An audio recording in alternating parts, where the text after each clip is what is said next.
नमस्कार। नक्षत्र तक में आपका स्वागत है। मैं आपका ज्योतिष मित्र आदित्य द्विवेदी। जन्म कुंडली से संबंधित परामर्श के लिए, कुंडली मिलान के लिए, किसी भी प्रकार के मुहूर्त आदि की जानकारी के लिए या जीवन में चल रही समस्याओं के समाधान के लिए, खराब ग्रह दशाओं के उपाय के लिए, रत्न और रुद्राक्ष आदि की जानकारी के लिए आप हमसे संपर्क कर सकते हैं।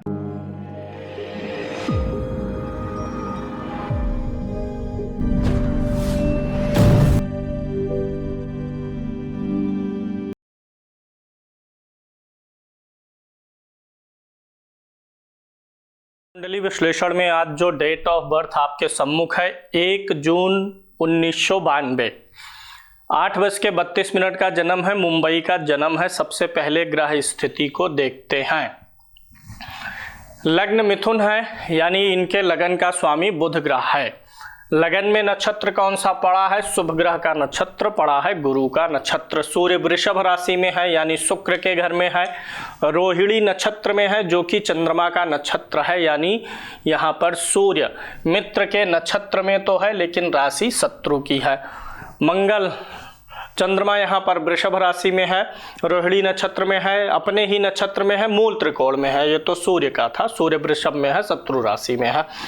मंगल इनका मीन राशि में है, गुरु के घर में है। और नक्षत्र किसका है? बुध का। राशि कौन सी है? मित्र राशि है। बुध इनकी कुंडली में अस्त अवस्था में है, वृषभ राशि में है, रोहिणी नक्षत्र में है, यानी चंद्रमा के नक्षत्र में है, मित्र की राशि है। एक चीज देखिए, इनकी कुंडली में चंद्रमा 1 2 3 4 बार चंद्रमा रिपीट हो रहा है नक्षत्र में, यानी 4 ग्रह चंद्रमा के नक्षत्र में है इस कुंडली में। एक तो सूर्य चंद्रमा के नक्षत्र में है, दूसरा चंद्रमा स्वयं चंद्रमा के नक्षत्र में है, बुध चंद्रमा के नक्षत्र में है और शुक्र चंद्रमा के नक्षत्र में है। यानी इस कुंडली में चंद्रमा जिस भाव में बैठा होगा, जिस भाव का स्वामी होगा, उसका फल इनके जीवन में बहुत अधिक रहने वाला है। चंद्रमा बहुत ज्यादा इनके बुद्धि, विचार और कार्य क्षेत्र को प्रभावित करेगा। गुरु सिंह राशि में है, मित्र की राशि है, केतु के नक्षत्र में है। वहीं पर शुक्र वृषभ राशि में है, यानी अपनी राशि में है, अस्त अवस्था में है, चंद्रमा के नक्षत्र में। शनि मकर राशि में है, स्वराशि का है। राहु धनु राशि में है, जो इसकी नीच की राशि है, गुरु की राशि में। केतु मिथुन में है, नीच की राशि में है। अब चीजें स्पष्ट होंगी लग्न कुंडली से। मिथुन लगन की कुंडली है, लग्नेश 12वें भाव में गया हुआ है। जिस देश में इनका जन्म हुआ है उस देश को छोड़ के किसी दूसरे देश में ये जाकर के बस सकते हैं, क्योंकि लग्नेश और चतुर्थेश दोनों बुध है और 12वें भाव में गया हुआ है। तो ऐसे में यह संकेत मिल जाता है कि यह व्यक्ति अपने जन्म वाले देश को, जन्म स्थान को छोड़ के या तो दूसरे स्टेट में शिफ्ट हो सकता है या दूसरे देश में शिफ्ट हो सकता है। जैसा इनका एक सवाल भी है कि ये किस देश में जाए तो अच्छा रहेगा, वो भी अभी हम विचार कर लेंगे। लगन में केतु महाराज बैठे हुए हैं, राहु केतु नीच के हैं। ये ठीक स्थिति नहीं है, मन को पीड़ित करती है, स्वास्थ्य को भी समय समय पर पीड़ित करेगा। लग्नेश भी 12वें भाव में गया हुआ है, लग्न पर केतु की दृष्टि भी है, तो थोड़ा बहुत इनको अपने सिर से संबंधित एरिया को संभालना होगा। लगन से हम किस चीज का विचार करते हैं? सिर का, बालों का, जो हमारा हेड पोर्शन है उससे संबंधित कुछ तकलीफें बन सकती हैं। बालों से ही जुड़ी हुई तकलीफ आ जाए, ब्रेन से जुड़ी हुई, सिर पे कभी कुछ छोटा मोटा चोट चपेट लग सकता है, ऐसा कुछ भी बन सकता है, क्योंकि यहाँ पे केतु नीच का है, लगन का स्वामी अस्त होके 12वें में है, लगन पे क्रूर ग्रह मंगल की दृष्टि भी है, लगन पीड़ित है। उपाय में क्या करना होगा? लग्नेश का स्टोन यानी बुध का स्टोन पन्ना इनको पहनाना पड़ेगा। बुध 2 अच्छे भावों का स्वामी है, 12वें भाव में भले ही है लेकिन अस्त है, इसलिए स्टोन पहना दिया जाना चाहिए। अब यहाँ पर दूसरे भाव का स्वामी भी चंद्रमा है, जो 12वें भाव में बैठा हुआ है, चंद्रमा भी अस्त है, यानी सूर्य यहाँ पर अकेला जगमगा रहा है और इन 3 ग्रहों को अस्त करके बैठा हुआ है। तो यहाँ पे चंद्रमा 12वें भाव में है, व्यक्ति अपना जन्म स्थान छोड़ के बाहर जाकर के अच्छा पैसा कमा सकता है। चंद्रमा मन है, सूर्य आत्मा है। सूर्य मन और आत्मा दोनों अपना काम अलग अलग तरीके से करें तो ही अच्छा है। मन की आवाज़ अलग रहे, आत्मा की आवाज़ अलग रहे। यहाँ पर मन आत्मा दोनों एक साथ बैठते हैं तो दिक्कत होती है, पता ही नहीं चल पाता व्यक्ति को कि कौन सी जो अंदर से हमारे प्रेरणा आ रही है वह मन की प्रेरणा कौन सी है और कौन सी आत्मा की प्रेरणा है। तो ये यहाँ पर अमावस्या दोष भी बन रहा है, मानसिक परेशानी देता है। तृतीय भाव में गुरु बैठा हुआ है जो कि अच्छा है। तृतीय भाव में गुरु अच्छा रिजल्ट देता है। तृतीय भाव से गुरु की दृष्टि सप्तम भाव पर रहेगी जो कि जीवन साथी का सुख अच्छा देगा। यहाँ पर गुरु अपने ही घर को देखेगा। शुक्र जो कि इस भाव का कारक होता है वो 12वें भाव में है जो कि प्रेम विवाह आदि की इच्छा भी उत्पन्न कर सकता है। गुरु यहाँ से भाग्य भाव को देखेगा, भाग्य की वृद्धि करेगा, पिता का सहयोग दिलाएगा। यहाँ से लाभ भाव को देखेगा, 9वीं दृष्टि से जीवन में धनागमन अच्छा बनाएगा। धनागमन जीवन में अच्छा रहेगा भी, क्योंकि गुरु की लाभ पर दृष्टि है तो लाभ भाव का स्वामी दशम में है। पैसा खूब कमाएंगे लेकिन पैसा बचाएंगे नहीं, बच ना पाए क्योंकि द्वितीय कमजोर है। द्वितीय कमजोर है तो बचने का योग कम। इन्वेस्टमेंट करेंगे तो बच जाएगा क्योंकि द्वितीय भाव का स्वामी कहाँ है? 12वें भाव में है। 12वां भाव इन्वेस्टमेंट का होता है तो धन को इन्वेस्ट करना होगा इनको। किसमें? शुक्र सूर्य को अगर हम देख लेते हैं और वृषभ राशि को तो ये गोल्ड बन जाता है। गोल्ड में ज्वेलरी में इन्वेस्ट करें उसमें बचेगा। और इसके अलावा 12वें भाव से खेती वगैरह के लिए इन्वेस्टमेंट कर सकते हैं, खेती की ज़मीन के लिए। वो इस तरीके से इनकी सेविंग होगी। कैश सेविंग बहुत कम होने वाली है। चतुर्थ भाव का स्वामी बुध है, 12वें भाव में गया हुआ है। चतुर्थ भाव के जो 2 कारक हैं चंद्रमा शुक्र उसके साथ ही बैठा हुआ है। अगर चतुर्थेश कारक शुक्र के साथ हो तो व्यक्ति को भूमि भवन वाहन का सुख मिल जाता है। व्यक्ति जन्म स्थान से बाहर भूमि भवन वाहन बनाएगा। जब भी चतुर्थ भाव का स्वामी 12वें भाव में गया हो और कुछ पीड़ित भी हो तो कुछ न कुछ संपत्ति बिकने का भी योग होता है। कोई ना कोई पैतृक संपत्ति जिसमें इनका हिस्सा रहा हो वो कहीं ना कहीं से कुछ न कुछ नुकसान इनका हो सकता है। किसी कारणवश माता पिता ने, बाबा ने कुछ बेचा रहा हो, ऐसा हो सकता है, या खुद ही ये कुछ हटा दें, ऐसा दिखता है। पंचम भाव का स्वामी यहाँ पर शुक्र है जो कि 12वें भाव में गया हुआ है। यहाँ से भी इनके संतान के भी विदेश में रहने का संकेत मिल जाएगा। और गुरु चूंकि कारक है संतान का, वो ठीक स्थिति में है, इसलिए संतान तो उत्पन्न होगी ही होगी। छठे भाव का स्वामी मंगल है, दसम भाव में है। मंगल छठे भाव का स्वामी हो, दसम में हो तो व्यक्ति जो है लोगों के ट्रीटमेंट से संबंधित कोई व्यवसाय कर ले तो ठीक होता है। वाद विवाद उससे संबंधित हो, लोगों को कुछ सेटलमेंट कराए, ऐसी चीज़ें अच्छी होती हैं। मंगल के दशम में हो जाने से प्रॉपर्टी का भी काम ठीक हो जाता है। आग और भट्ठी से चलने वाली चीज़ें यानी होटल रेस्टोरेंट आदि का काम भी ऐसे व्यक्ति के लिए ठीक हो जाता है। मेडिकल का प्रोफेशन भी ऐसे लोगों के लिए, मेडिकल मतलब मेडिकल से जुड़ा हुआ कुछ भी, ये ट्रेडिंग करें, व्यवसाय करें, वो भी इनके लिए ठीक हो सकता है। हालांकि इस कुंडली में सबसे प्रबल राशि कौन सी है? वृषभ। एक चीज़ याद रखिएगा, अगर आप यह जानना चाहते हैं कि आपकी कुंडली में सबसे प्रबल राशि कौन सी है, जिस राशि में सबसे ज़्यादा ग्रह होते हैं वो राशि सबसे ज़्यादा एक्टिव होती है। इस कुंडली में वृषभ राशि में सबसे ज़्यादा ग्रह है तो इस कुंडली में वृषभ राशि सबसे ज़्यादा एक्टिव है। वृषभ राशि सबसे ज़्यादा एक्टिव है तो यानी कि इस कुंडली में शुक्र ग्रह का प्रभाव सबसे अधिक होने वाला है। तो शुक्र ग्रह से जुड़े हुए काम भी ये कर सकते हैं। सप्तम भाव में राहु महाराज बैठे हुए हैं। राहु जब यहाँ पर बैठा है नीच राशि में है, गुरु की दृष्टि पा करके थोड़ा सा सुधर गया है, अन्यथा यह राहु ज़्यादा नुकसान कर देता। पत्नी चूँकि गुरु की दृष्टि है इसलिए वैवाहिक जीवन ठीक चल जाएगा, पत्नी का स्वभाव भी अच्छा मिल जाएगा। राहु नीच का है इसलिए पत्नी में चालाकी थोड़ी सी अधिक रहेगी और चालाकी अपने परिवार के प्रति ही वह दिखाएगी। अष्टम भाव में शनि स्वाग्रही होकर के, वक्री होकर के बैठा हुआ है। अष्टम का शनि आयु में वृद्धि करता है, हालांकि थोड़ी थोड़ी स्वास्थ्य की प्रॉब्लम्स देता रहता है लेकिन आयु लंबी करता है। यही शनि भाग्य का स्वामी होकर के भी वक्री है अष्टम में। भाग्येश अगर वक्री हो तो भाग्योदय देर से होने की संभावना है। दसम भाव में मंगल है जो कि कुलदीपक योग बना रहा है। दसम भाव में सूर्य हो, मंगल हो तो व्यक्ति अपनी सफलता का परचम अवश्य फहराता है। तो इनको ये मंगल काफ़ी अच्छी सफलताएं देने वाला है। चूंकि इनकी वृषभ राशि है तो इस समय कोई 7.5 नहीं चल रही है। शनि महाराज करंट में इनके राशि से 10वें भाव में है और लगन से 9वें भाव में गोचर कर रहे हैं। यानी अगले 2.5 वर्षों में इनका कैरियर का रास्ता बहुत अच्छा सेट हो सकता है, कैरियर में कुछ अच्छा प्राप्त होने के चांस बन रहे हैं। नवमांश कुंडली के लगन में कोई ग्रह नीच का नहीं है, लग्नेश लाभ भाव में पड़ा हुआ है, विवाह और पत्नी से भी इनको लाभ के योग बनेंगे। चतुर्थ भाव में नवमांश के चतुर्थ भाव का स्वामी चंद्रमा उच्च का होकर के शुक्र के साथ है, गुरु चतुर्थ भाव में उच्च का है। सबसे ज्यादा इंडिकेशन जो इस कुंडली से 4th हाउस थोड़ा सा वीक आ रहा है, चौथे भाव का स्वामी 12वें में है, कारक भी 12वें में है, अस्त है, वो यहाँ से मजबूत हो जा रहा है। यानी विवाह के बाद पत्नी के भाग्य से इनकी ये जो लग्न कुंडली है ये वीक है, लेकिन इनकी नवमांश मजबूत है, तो पत्नी के भाग्य से भूमि भवन वाहन सुख साधन खूब मिलेगा। पत्नी के भाग्य से बैंक बैलेंस जो यहाँ पे कम दिख रहा था लग्न से, वो यहाँ पे काफ़ी मेंटेन हो गया है। तो ऐसे में अगर ये अपने लिए अपने पैसों को कुछ इन्वेस्टमेंट करें और जो कैश इनको बचाना हो वो पत्नी के अकाउंट में रखेंगे, पत्नी के लिए रहेगा तो बहुत अच्छा रहेगा। यानी पत्नी के अकाउंट में जो पैसा डाल देंगे, जो पैसा उसमें रहेगा उसको निकालने की जरूरत इनको नहीं पड़ेगी, वो सेव होता चला जाएगा। Because the 2nd house of the Navamsa kundli is very strong, 3rd house is also very strong. तीसरे भाव में राहु सूर्य और बुध है और मिथुन राशि है।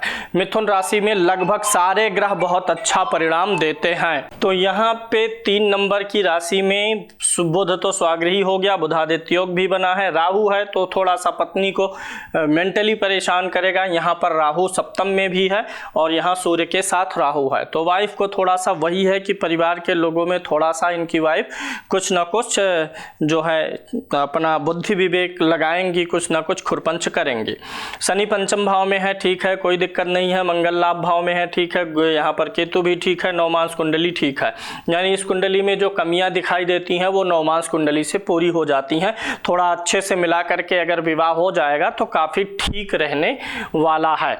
अभी गुरु का गोचर मेष राशि पर हुआ है, 22 अप्रैल को गुरु मेष राशि पर आ चुके हैं और यहाँ से गुरु की नामी दृष्टि सप्तम भाव पे पड़ रही है। गुरु सप्तम भाव पे दृष्टि डाल दिया है, तो अगले 13 महीने के लिए इनके विवाह का योग भी बन गया है। अगले 13 महीने में विवाह हो सकता है। अभी दशा पे चलेंगे तो और भी इसको देख लेंगे। अब इनके जैसे विवाह की अगर दिशा देखनी है तो यहाँ पर कौन सी गिनती है? 9 नंबर की गिनती है। 9 नंबर मतलब कौन सी दिशा होती है? पूरब दिशा होती है। स्वामी कौन सा है? गुरु है। गुरु की दिशा कौन सी होती है? उत्तर होती है। और यहाँ पर गुरु किस राशि में बैठा है? सिंह। इसकी दिशा कौन सी होती है? पूरब। तो पूरब और उत्तर का कॉर्नर निकल करके इनके विवाह की दिशा बनती हुई नजर आ रही है। सप्तम भाव में जो राशि है उसकी दिशा नोट कर लीजिए। सप्तमेश जो ग्रह है उसकी दिशा को नोट कर लीजिए। सप्तम भाव का स्वामी जिस राशि में बैठा हो उसकी दिशा को नोट कर लीजिए और इस प्रकार से जो दिशा आएगी उसका कॉर्नर ले लेना। अगर 2 दिशाएं बराबर वाली आ रही, जैसे पूरब और उत्तर आया तो पूरब उत्तर का कॉर्नर लीजिए, पूरब और दक्षिण आया तो कॉर्नर लीजिए। इसी प्रकार से ले सकते हैं। इसमें और भी अगर डिसीजन करना चाहें तो शुक्र जिस राशि में बैठा है उसकी भी दिशा आप ले सकते हैं। तो शुक्र दक्षिण दिशा में बैठा है तो यहाँ पर दक्षिण कम बार आया है, पूरब 2 बार आ रहा है। तो पूरब से जुड़ा हुआ और पूरब से जुड़ा हुआ कोना कौन सा हो जाएगा? गुरु का। तो पूर्वोत्तर कॉर्नर बन जा रहा है विवाह के लिए। ओवरऑल सब कुछ ठीक है। बुध के लिए पन्ना और शुक्र के लिए ओपल पहनना इनके लिए आवश्यक रहेगा, क्योंकि ये कारक ग्रह होकर के इस कुंडली में अस्त हो रहे हैं।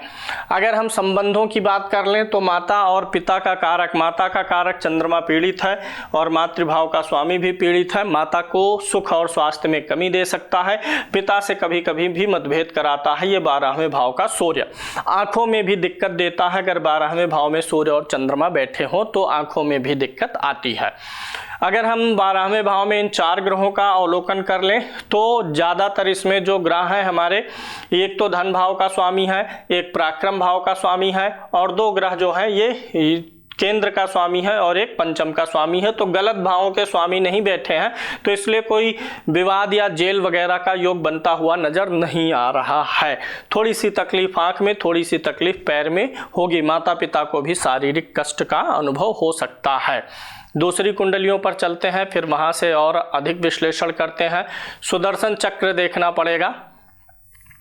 सुदर्शन चक्र देखते हैं तो लग्न कुंडली, चंद्र कुंडली और सूर्य कुंडली से दशम में सिर्फ अकेला मंगल बैठा हुआ है। कोई महापुरुष बनने का योग इस कुंडली में नहीं है। लग्न कुंडली, सूर्य कुंडली और चंद्र कुंडली से, जैसे लग्न कुंडली से दशम में कोई अच्छा प्लैनेट हो, अच्छी राशि में हो, चंद्र कुंडली से दशम में कोई ग्रह अच्छी राशि में हो, अच्छी स्थिति में हो, यानी पीड़ित ना हो। वैसे चंद्र कुंडली से दशम में कोई ग्रह हो, पीड़ित ना हो, अच्छी स्थिति में हो। लग्न, सूर्य और चंद्र तीनों कुंडलियों से दशम में अच्छी स्थिति में ग्रह स्थित हो तो ऐसा व्यक्ति महापुरुष होता है, लोगों का पालक होता है, बहुत सारे लोगों को नौकरी रोजगार देता है, समाज में मुखिया होता है, लोगों के लिए वह जो है एक उदाहरण प्रस्तुत करता है समाज में। भले ही वह अत्यंत गरीब परिवार से आया हो क्यों ना हो, बाद में उसकी ख्याति पूरे चारों तरफ संसार में फैलती है। तो ऐसा योग इस कुंडली में नहीं है। अब आ जाते हैं सूर्य कुंडली पर। सबसे पहले मान सम्मान के लिए हम सूर्य कुंडली का विचार करते हैं। इसको मैं थोड़ा सा जूम कर देता हूँ, साफ दिखाई पड़े। खोड़स वर्ग में सबसे पहले सूर्य कुंडली देखेंगे। सूर्य के साथ में कोई भी नीच का ग्रह नहीं बैठा है, राहु केतु भी नहीं है सूर्य के साथ में। मान सम्मान पे जीवन में कोई दिक्कत नहीं आएगी, मान सम्मान यथावत जिंदगी भर बना रहेगा। चाहे इंसान छोटा हो, बड़ा हो, बड़े पद का हो, छोटे पद का हो, मान सम्मान की फिक्र सबको होती है।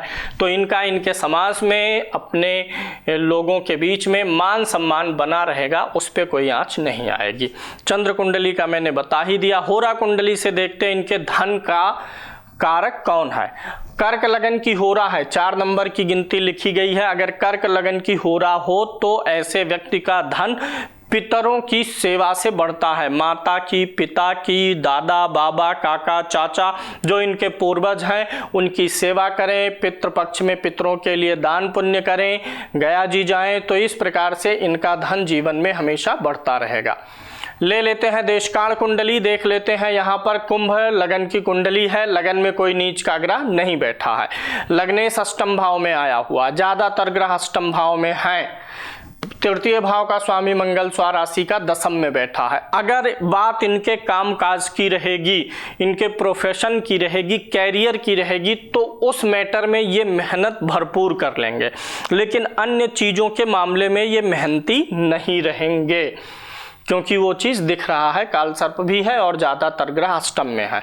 ये जो तृतीय का स्वामी आकर के दशम में बैठा, तो कामकाज के मामले में, अपने कैरियर के लिए मेहनत करने में ये सबसे आगे रहेंगे। चतुर्थांश कुंडली से भाग्य का विचार करते हैं। लगन का स्वामी गुरु मंगल के साथ एक्सचेंज कर रहा है, राशि परिवर्तन में है, और यहाँ पर राहु और केतु के द्वारा देखिए फिर से सारे ग्रह एक तरफ ही बैठ रहे हैं। भाग्य का स्वामी सूर्य भी 12वें में है। भाग्य इनका विदेश में ही जगेगा।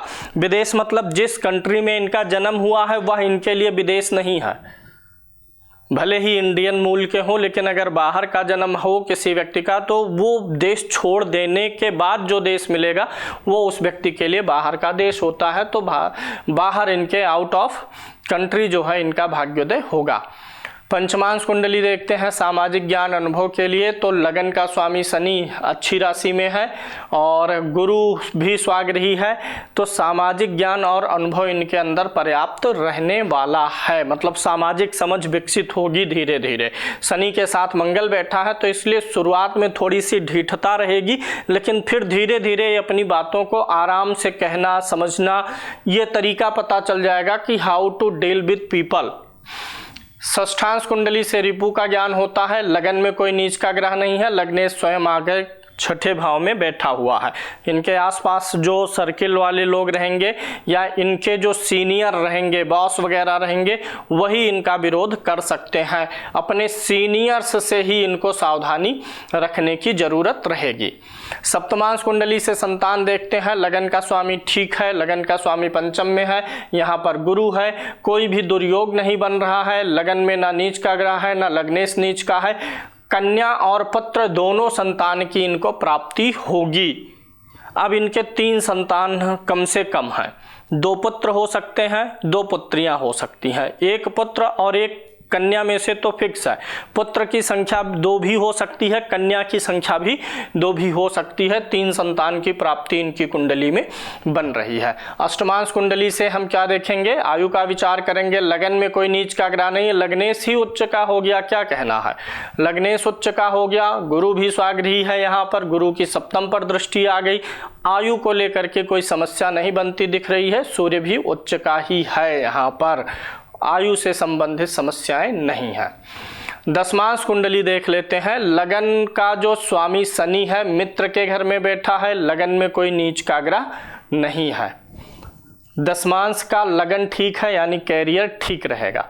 दशमांश में क्या होगा कि चतुर्थ भाव का स्वामी मंगल नीच राशि में है, तो जो इनका कार्यस्थल होगा वहां पर इनको कंफर्ट कम मिलेगा। कार्य वाले घर पे आएंगे ठीक रहेंगे, कार्यस्थल पे इनको तनाव जैसा फील होगा।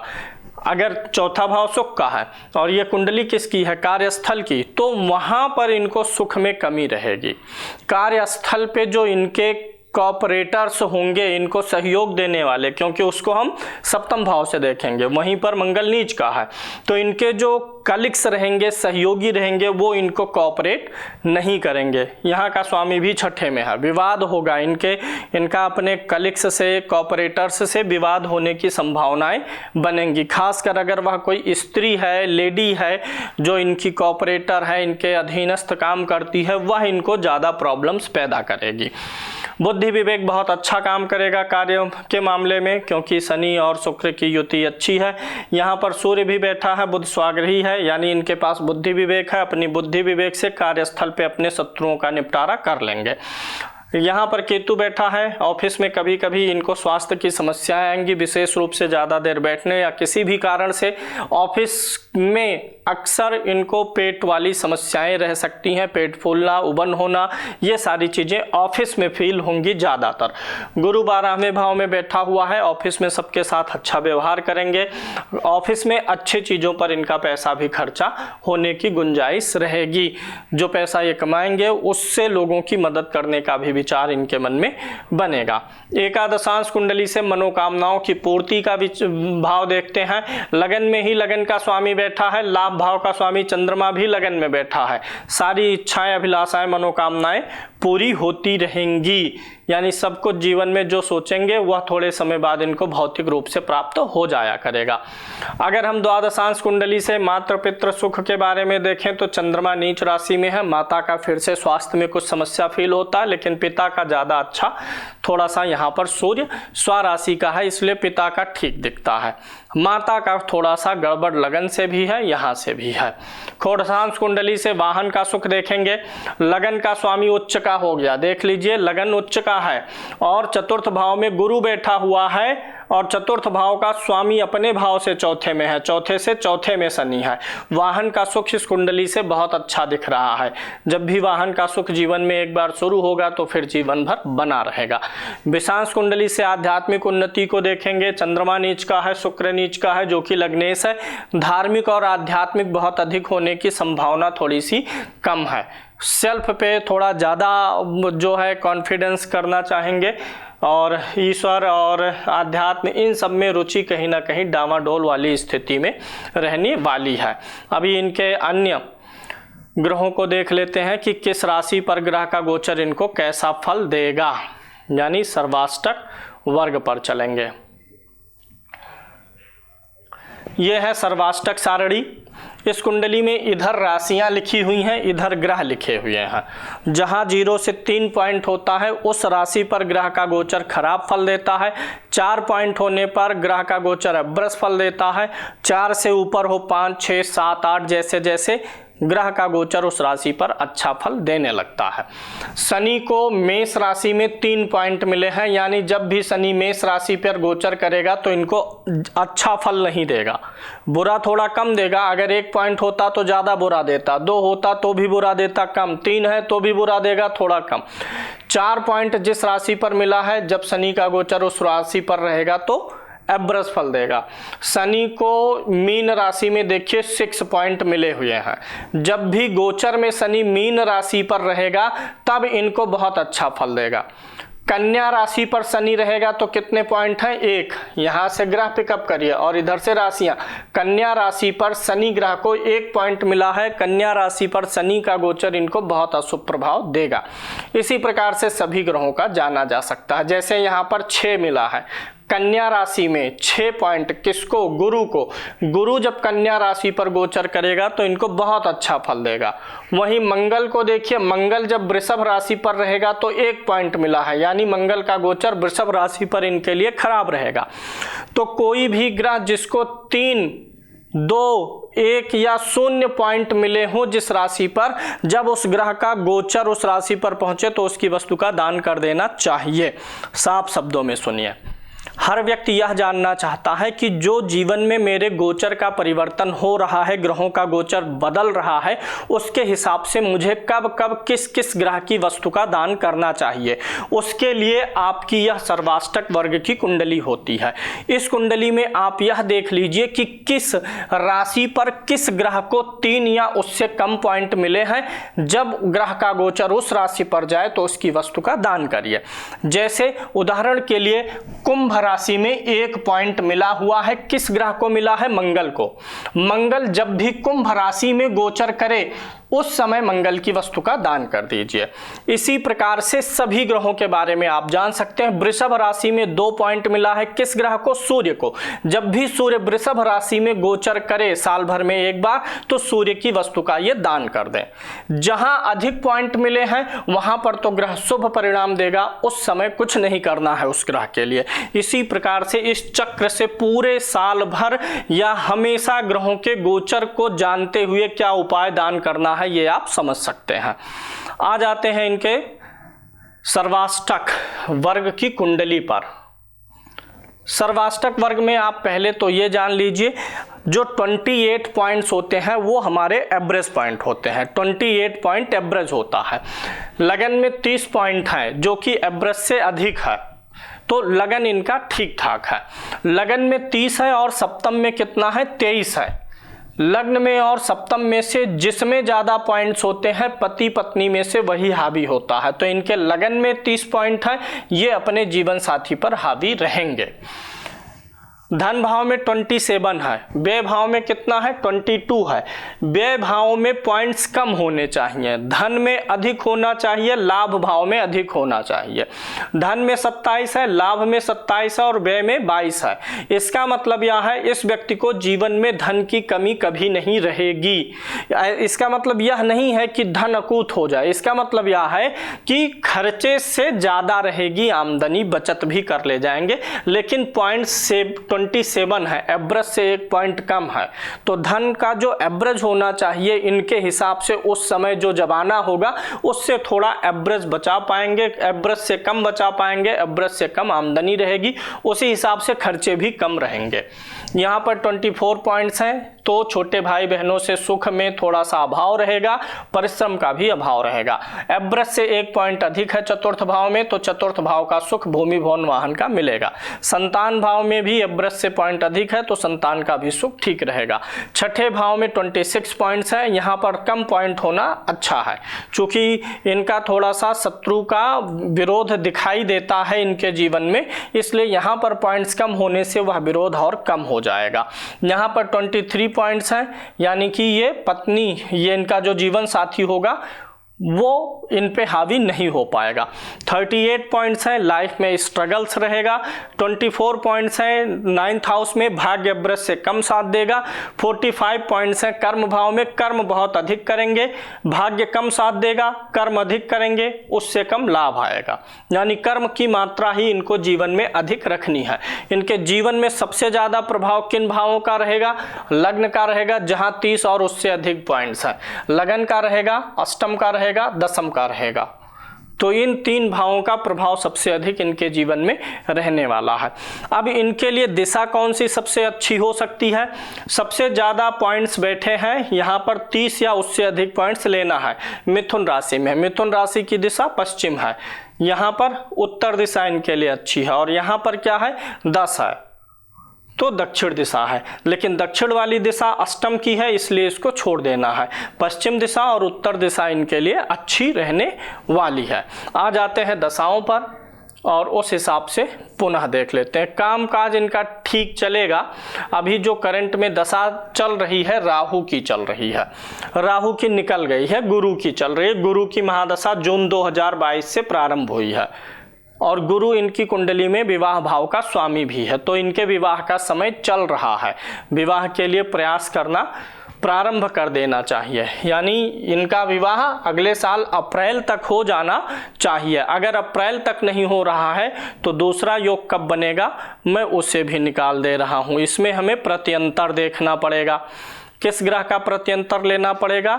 गुरु में शनि में शुक्र, यानी अगर इनका विवाह अप्रैल 2024 तक नहीं होता है तो फिर विवाह का योग जून 2025 या नवंबर 2025 में बनेगा। इसी बीच में इनका विवाह हो जाएगा। अब आ जाते हैं इसी दशाओं पर थोड़ा सा अवलोकन करेंगे। गुरु की महादशा चल रही है। गुरु तृतीय भाव में बैठा हुआ है, सप्तम को देख रहा है, नवम को, एकादश को देख रहा है, तो गुरु इनके जीवन को सेटअप करके लेके चलेगा। अभी तक राहु की दशा थी जो कि नीच राशि में बैठा हुआ था, राहु ठीक नहीं था, लेकिन अब गुरु अच्छा चलने वाला है। गुरु के बाद शनि आएगा, अपनी ही राशि का है, अष्टम में है, ये भी ठीक चलेगा। फिर जब ये बुध की दशा आएगी इनकी, तब इनके जीवन में फिर से परेशानियां शुरू होंगी, यानी विशेष सावधानी इनको बुध की महादशा में रखनी है। अभी जो करंट की महादशाएं हैं ये कोई परेशानी देने वाली नहीं है, जीवन और कार्य को सेट कर देंगे। बृहस्पति में जब बृहस्पति का अंतर खत्म होगा अगस्त 2024 के बाद, तो इनके जीवन में ज़्यादा वृद्धि का योग बन जाएगा, ज़्यादा तरक्की कर पाएंगे। इनके बारे में सवाल भविष्य के लिए पूछा गया है। भविष्य स्पष्ट है, बुध की दशा में थोड़ा सा भविष्य में परेशानियां आएंगी सेहत और स्वास्थ्य को लेकर के। विवाह अच्छा होगा, वैवाहिक जीवन ठीक रहेगा। विवाह के बाद ही इनका सब कुछ बहुत अच्छा होगा क्योंकि नवमांश कुंडली इनकी काफ़ी अच्छी है। किस देश में सेटल हो? पश्चिम या उत्तर से जुड़े हुए किसी देश में सेटल हो। टेम्पर पर नियंत्रण कैसे करें? देखिए, क्रोध का कारण एक तो दशा अभी तक खराब थी वो भी था, दूसरा कारण ये जो अमावस्या दोष इनकी कुंडली में बना है, उपायों की भी मैं इसी के साथ साथ चर्चा कर लेता हूं। मैं लग्न कुंडली पे पहुंच जाता हूं। इनकी कुंडली के 12वें भाव में सूर्य की युति है और चंद्र की युति है। यहाँ पर सूर्य और चंद्र की युति है, और आपको मैंने शुरू में बताया था कि इनकी कुंडली में चंद्रमा का नक्षत्र सबसे ज़्यादा प्रभावी है। चंद्रमा कुंडली में द्वितीय भाव का स्वामी है, यानी इनको जीवन में ज़्यादातर ग्रहों के द्वारा धन की प्राप्ति होगी। पहली चीज ये है, चंद्रमा स्वयं अशांत है इसलिए ज़्यादातर ग्रह इनको अशांत करेंगे। यानी क्या करना है? सूर्य और चंद्रमा के मंत्रों का जाप करवाना है, हवन करवाना है, चंद्रमा की वस्तु का दान करना है। एक चीज ये करना है, राहु और केतु जो नीच राशि में है इनका जप और इनकी वस्तु का दान करवाना है। बुध के लिए और शुक्र के लिए 8 से 10 कैरेट का स्टोन पहनाना है। बुध के लिए पन्ना, शुक्र के लिए ओपल स्टोन पहनाना है। ओवरऑल जीवन विवाह के बाद काफी अच्छा रहेगा। अगर कुंडली मिला के विवाह हो गया तो बहुत ही बेहतर जीवन इनको मिल जाएगा। इनका भाग्य इनके जीवन साथी से ज्यादा प्रभावित होने वाला है। संस्थान में अब आपको ज्योतिष का कोर्स भी मिल जाएगा। इसके लिए आप हमारा ऐप नक्षत्र तक गूगल प्ले स्टोर से डाउनलोड कर लीजिए। इस कोर्स में आप ज्योतिष के ए से शुरू करके जेड तक जा सकते हैं, यानी बेसिक से एडवांस तक के सारे आपको लेसन स्टेप बाय स्टेप मिलते हैं जो कि एक क्रमबद्ध तरीके से होते हैं, जहां ज्योतिष के PDF नोट्स भी आपको मिलते हैं और लाइव क्लासेस की रिकॉर्डिंग भी मिलती है। डाउट्स वगैरह के लिए भी वीडियोस आपको मिलते हैं। जूम क्लास से लाइव जोड़ करके मैं आप लोगों के शंकाओं का समाधान भी करता हूं।